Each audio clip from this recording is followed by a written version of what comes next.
Why do you see this dragon on the screen? Why is this digital dragon on the screen? Well, Witches of the Coast. You can go to D&D Beyond and see the actual policy.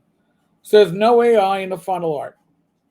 Okay, but its president John Haidt is openly exploring how AI could enhance D&D and maybe even help rethink a D&D MMO. So, did a little research, found some receipts, and let's see what we shall see. So, Wizards of the Coast forward-facing policy, public-facing policy for art remains restrictive. No AI art in its final form. However, executive commentary and hiring practices and signals, positions that they've posted for, indicate an exploration of AI art for, at the least, digital experiences, onboarding new players to the game, and user generated content. You know, NPCs. I guess even potentially adventures. Now, likely geared around a new MMO, maybe. But Project Sigil, I believe, was planned to have a subscription based upon this stuff, but it wasn't ready for prime time.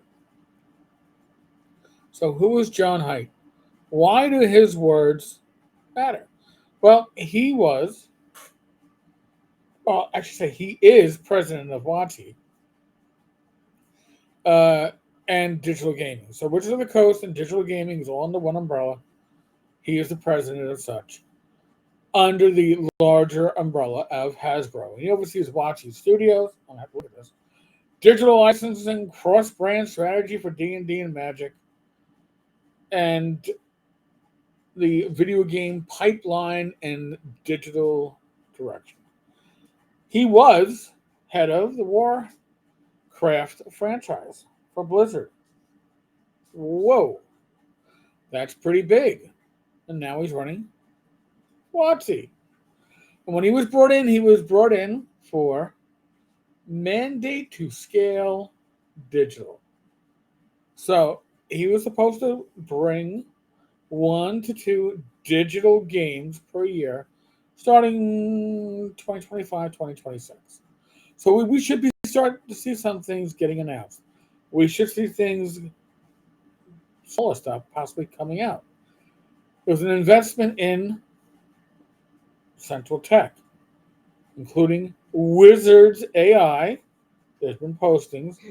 Responsible AI practices, human in the loop, to accelerate tools and for delivery across internal teams.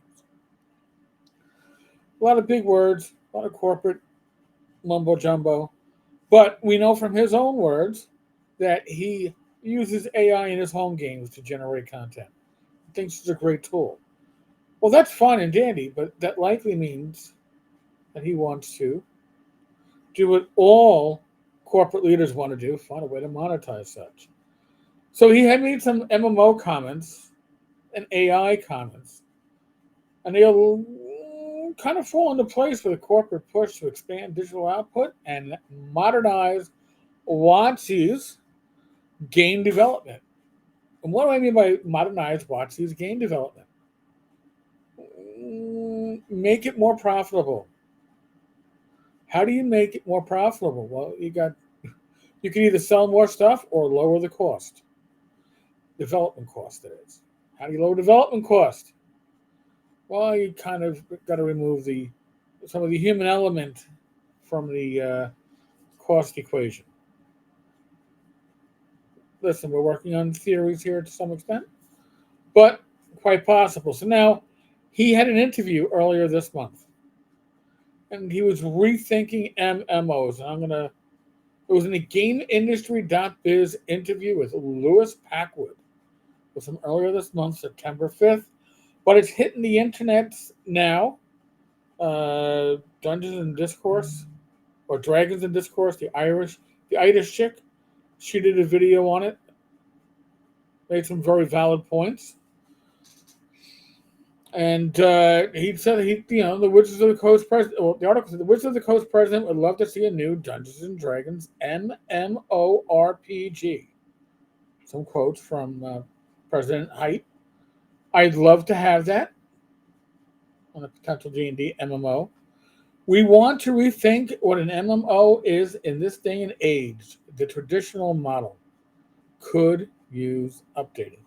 Well, the traditional model was one that was handcrafted, right? All hand programmed. But if you could have an AI responding to the players, then maybe you don't have to do all that programming, or maybe the programming is a lot different. Maybe the user experience is a lot different. And that's a glimmer in my eye. I want to see that. So it doesn't mean that this is going to be tomorrow. AI has certainly moved forward with strides. It's almost on a weekly basis, but we're not there yet. We still have Neverwinter. We still have DDO, right? But this would be a multi-year play. Again, I would say Project Sigil was a vision of the future.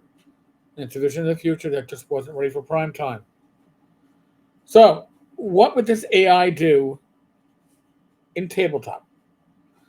Because you're not going to just spend it on purely digital.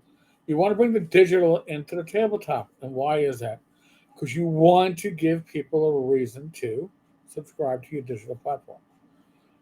It could do user-generated content. It could do, I don't know, new, unique magic items. It could do dungeons, right? It could, and by the way, it could be ethically sourced because it could just be AI trained on its own material, dating back to original D&D, OD&D, basic, expert, BECME, AD&D 1E, 2E, 3, 3.5, 4E5, 5.5. Run the gauntlet. Run the gauntlet. And Dungeon Magazine, Dragon Magazine. Run the gauntlet. Every module ever published, every setting ever published. And if somebody better than me knows this answer, what rights does WotC have to your material on the DM's Guild? Can they train their AI on your material? It's an interesting question, right? So Hasbro itself has an AI. It's not even a subsidiary. It is, but it's not a standalone subsidiary. It's Hasbro's AI Studio Center of Excellence. And Hasbro's been experimenting with AI with the help of another company on some of their products, but this is going to likely be in-house. So, implications for D&D: faster prototyping, integration of course boards, quicker start to finish on development. Because I don't think they've ever really said that they won't use AI in the printed word. I think we just know that we won't use it in a final artistic word. But, and here's another but, what if they used it on AI? They're trained their AI on all the artwork they've bought over the years. Interesting question, right? Now, their AI art policy has a little, we'll go through a little timeline on that one, because this is where they had to make a public-facing policy, which may in the end bite them in the ass, but we'll see. Or at least they might have to retract it.